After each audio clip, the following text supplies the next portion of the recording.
अस्सलामु अलैकुम वरहमतुल्लाहि वबरकातुहू। बिस्मिल्लाह वस्सलातु वस्सलामु अला रसूलिल्लाह। मुअज़्ज़ज़ नाज़रीन कराम, आज का जो किस्सा है ये एक ऐसे नौजवान का है जो अपने वालिद का बेहद मती, फर्माबरदार और नहायत मुज्तहिद, आगे बढ़ने वाला, हिम्मत करने वाला, कोशिश करने वाला, ये ऐसे नौजवान का किस्सा है जो कि एक ऐसे घर में पैदा हुआ जिसके वालिद के ऊपर कर्जा था। नाज़रीन इकराम, ये नौजवान हकल, ये सऊदी अरब का एक शहर है जो कि सऊदी अरब के शमाल मगरब के अंदर वाक़या है। कोई बहुत बड़ा शहर नहीं है, छोटा सा शहर है लेकिन मारूफ है। बड़े अहले करम, बड़े नफीस लोग हैं वहाँ के। नौजवान कहता है कि मैंने मैट्रिक का इम्तिहान बहुत अच्छे नंबरों में पास किया और उसके बाद ज़ाहिर बात है जिस तरह हर नौजवान की ख्वाहिश और तमन्ना होती है कि मैं यूनिवर्सिटी के अंदर दाखिल हूँ।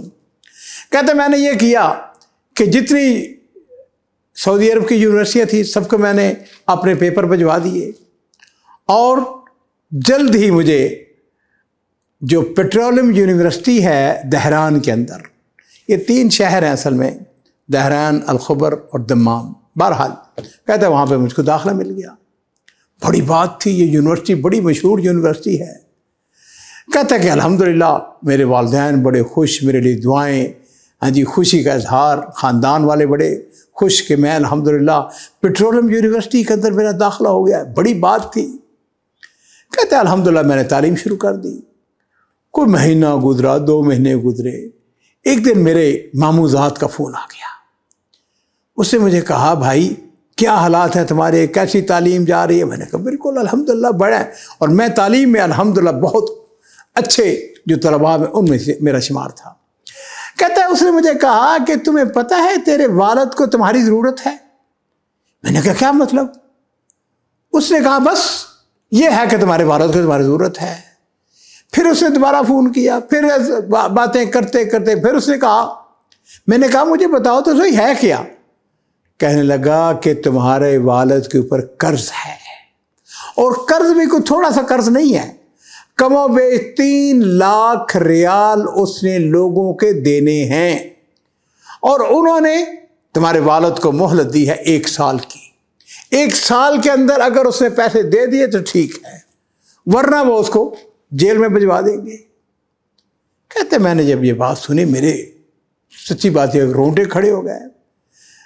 जैसे ही मुझको वक्त मिला मैं हकल अपने वालिद के पास गया। अपनी वालदा को मैं अलहदा ले गया। मैंने वालदा से कहा, वालदा साहिबा मुझको सच सच बताओ, क्या वाकई मेरे वालिद के ऊपर कर्ज है? उसने कहा नहीं नहीं नहीं, तुम्हें किसने कहा है? यानी अल्हम्दुलिल्लाह हालात हमारे बहुत अच्छे हैं, हमें खुशी है कि तुम तालीम। मैंने कहा नहीं अम्मा, बात सीधी है, मुझको सही सही तरीके बताओ, क्या वाकई मेरे वालिद के ऊपर कर्ज है? हाँ जी।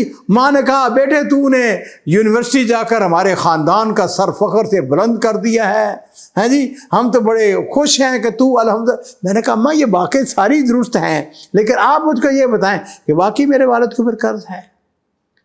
और माँ ने पर आखिर बात बता ही दी। उसने कहा बेटे ये दुरुस्त है कि तुम्हारे बाप के ऊपर कर्ज है। कहता है कि अगला दिन मैंने देखा तो घर के अंदर मुझको 1/8 नजर ना आई। मेरे वालिद के पास 1/8 थी। मैंने वालिद से पूछा, मैंने कहा बजान वो 1/8 किधर गई है? उसने बहाना बना दिया, तो वो मैंने वर्कशॉप के अंदर दी है, वो ख़राब हो गई थी, वो बनने के लिए गई हुई है। कहता 2 दिन 4 दिन गुजरे। मैंने कहा बजान वो वर्कशॉप, वो 1/8 किधर गई? वो पता चला, मेरी माँ ने मुझको बताया बेटे बात यह है जो कर्ज जिन्होंने लेना था तुम्हारे बाप से वो बड़े तंग कर रहे थे, तुम्हारे बाप ने वो 1/8 को बेच कर वो जो है कुछ कर्ज की अदायगी कर दी है। कहता है कि मैं वापस आया यूनिवर्सिटी के अंदर और मैंने क्या सबसे पहले काम क्या किया? मैंने शाम के वक़्त, रात के वक़्त क्या वजीफ़ा, नौकरी तलाश शुरू कर दी। कहता जी करते करते मैं एक सुपरमार्केट के अंदर मुझको जॉब की ऑफ़र हुई। मैं जो मालिक से उससे मिला। मैंने कहा देखो भाई सीधी बात यह है कि इस तरीके मेरे वालिद के ऊपर कर्जा है, मैं अपने वालिद का कर्जा उतारना चाहता हूँ, लेकिन उसके साथ ये बात भी है कि मैं यूनिवर्सिटी को भी नहीं छोड़ना चाहता। उसने मुझे शाबाश दी। उसने कहा देखो मैं तुम्हारे साथ ताउन करता हूँ, सारी रात ना तुम ड्यूटी कर सकते हो, ना सारा दिन तुम पढ़ सकते हो। ऐसा है कि तुम रात के 12 बजे से लेकर सुबह 4 बजे तक, फजर के अजान तक तुम ड्यूटी करोगे और उसके बाद फिर सो जाना। फिर 8 बजे तुमने यूनिवर्सिटी भी जाना है। लो जी, उसने मेरी जो तनख्वाह मुकर्रर की वो थी 5,500 रियाल। मैं अल्हम्दुलिल्लाह मुतमईन हो गया, नौकरी शुरू कर दी। अल्हम्दुलिल्लाह मेरे पास जो पैसा बचता अपने ज़ाती जो थोड़े बहुत अखराजात थे, उसके बाद वो सब का सब अपने वालिद के कर्जे में उतारता चला जाता। कहता चंद महीने गुजरे, मैनेजमेंट चेंज हो गई। जो नया मदीर आया उसने आते ही मुझे बुलाया, उसने कहा बात सुन। उसने कहा देख, पुराने मदीर को मैं नहीं जानता, अब मैं नई मैनेजमेंट आई है, तुम्हें मुकम्मल ड्यूटी करना होगी रात 12 बजे से लेकर सुबह 8 बजे तक, और 8 बजे के बाद मैंने यूनिवर्सिटी जाना होता था। कहता है कि अब मेरे सामने 2 थी बातें। एक तो ये थी कि मैं वालिद का कर्जा उतारूं या मैं अपनी तालीम जारी रखूं। मैंने अपने दिल में कहा नहीं, वालिद अहम है, कर्जा जो है पहले उतारूंगा और तालीम जो है वो बाद में हासिल होती रहेगी। हालांकि मैं अपनी तालीम में बहुत अच्छा था, मेरी इंग्लिश बहुत अच्छी थी। लो जी नाज़रीन इकराम, कहता है कि मैंने फैसला किया, इस्तिखारा किया, सोचा और उसके बाद मैंने यूनिवर्सिटी से छुट्टी ले ली। यूनिवर्सिटी को मैंने खैरबाद कर दिया। अब मैं फुल टाइम उस बड़ी सुपर मार्केट थी उसके अंदर ड्यूटी शुरू कर दी। लो जी, अब ये हुआ चूंकि मैंने फुल टाइम ड्यूटी शुरू कर दी अल्हम्दुलिल्लाह। कहते एक दिन ऐसा हुआ कि एक बूढ़ा शख्स आया, उसने उसके साथ नौकर था, वो सामान ये भी रख रहा है, ये भी रख रहा है, ये भी रख रहा है, ये भी रख दो, ये भी रख दो। ट्रॉली भर गई। अब जब ट्रॉली मेरे पास आई तो कहता है कि उसके अंदर सामान जो बना वो 400 रियाल से ज्यादा था। अच्छा, अब हुआ यूं कि जिस वक्त उसने मुझे अपना कार्ड दिया, कहते कार्ड के जब मैंने चेक किया तो उसके अंदर गालबन 70 रियाल थे सिर्फ। अच्छा, अब बूढ़ा बाबा जो है ना, उसको जब मैंने शक्ल देखी तो मुझे ऐसे नजर आया जैसे मेरा बाप है, जैसे मेरा चचा है, जैसे मेरा कोई बड़ा बुजुर्ग है। कहते जब मैंने उसका कार्ड की देखा तो मैंने कहा नहीं, ये नहीं हो सकता है कि मैं इसको वापस करूं, इससे कहूं कि भाई तुम्हारे कार्ड के अंदर तो 70 रियाल है और तुम्हारी जो चीजें हैं, जो ट्रॉली तुमने भरी है वो 400 रियाल से ज्यादा पैसों की है। नाज़रीन कराम, कहता है फिर मैंने ये किया, अपनी जेब में से अपना कार्ड निकाला और वो पैसे जो हैं वो मैंने अदा कर दिए और बाबे को नहीं पता, वो लेके चला गया। अगला दिन हुआ तो बाबा जी का बेटा आ गया, बड़ा बेटा, सबसे बड़ा बेटा। उसने आके पूछा कि कल जो बुजुर्ग आए थे, बाबा जी आए थे इस तरह के, उनके साथ नौकर था, फलां था, ड्राइवर था, वो पैसे किसने पे किए थे, वो कौन था?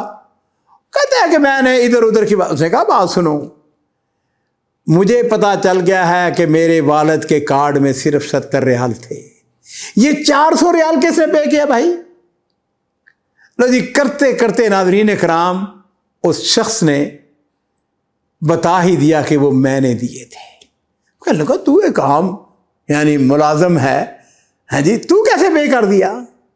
कहता है कि मैंने उसको बताया कि जब मैंने तुम्हारे वालिद को देखा तो मुझे ऐसा ही लगा कि वो मेरा वालिद है, मेरा बड़ा है, उसकी इज्जत, उसका एहतराम, उसका तकादा यही था जो मैंने किया।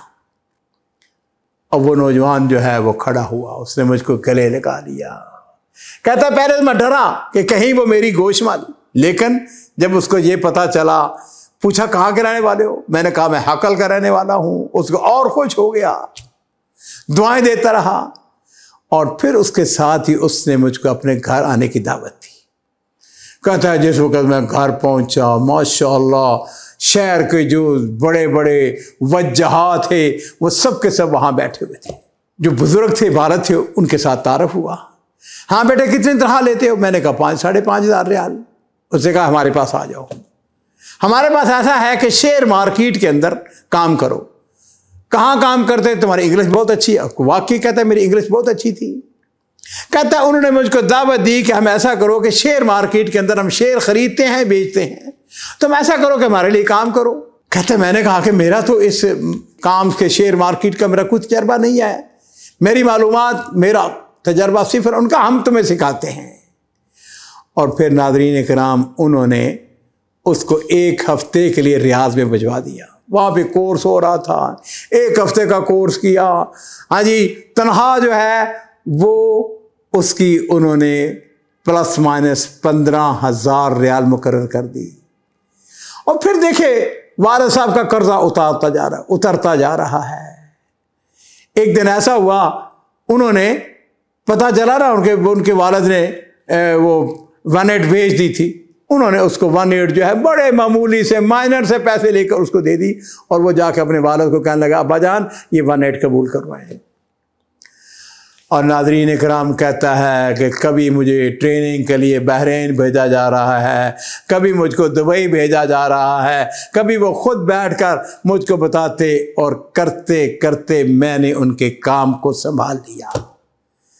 मैं दिन रात मेहनत करता था। या मैं इस बात को भी वजाहत करता चलूँ, वो कहता है कि जब मैं सुपर मार्केट के अंदर काम करता था तो वहाँ बाद हमारे साथी जब मक्का मुकरमा जाते थे उम्रा करने के लिए, तो मैं उनकी जगह ड्यूटी करता था। बाज़ औक़ात मैं 24-24 घंटे तक जो है वो ड्यूटी करता था। मेहनत की, अखलास, अपने वालिद की इज्जत, एहतराम, और उसके साथ ईमानदारी, और उसके साथ जो है आगे बढ़ने की जुस्तजू, कोशिश। और कहता है कि वो वक्त आया कि जब मैंने अपने मालकान को कमा के जब देना शुरू किया तो मेरी तनख्वाह 35,000 रियाल हो गई थी।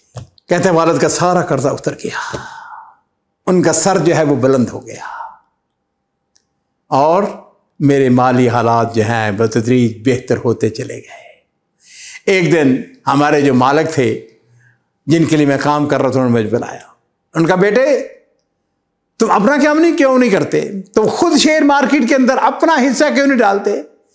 मैंने कहा मेरे पास तो पैसे नहीं। उनका, हम आपके साथ सपोर्ट करते हैं, हम मदद करते हैं।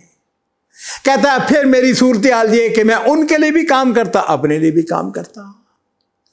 और इस तरीके से अल्लाह ताला ने मुझको अपने वालिद, उसके साथ जो मैंने नेकी की, जब मैंने उसके साथ हुस्न सलूक किया, उसका अजर व सवाब मुझको ये दिया कि आज मैं अल्हम्दुलिल्लाह एक इंतहाई बेहतरीन मुकाम के ऊपर हूँ। नाज़रीन इकराम, इस कहानी के अंदर आपको कितने ही ऐसे वाक़यात, आपको अच्छे नताइज और आपको सबक, आपको दुरूस मिले हैं। आप कमेंट्स बॉक्स के अंदर लिखिए कि आपको इस कहानी से क्या सबक मिला है। मैं आपको ये बात कहना चाहूँगा, वक़ज़ा रब्बुका अल्ला ताबुदू इल्ला इय्याहु व बिल वालिदैनि इहसाना।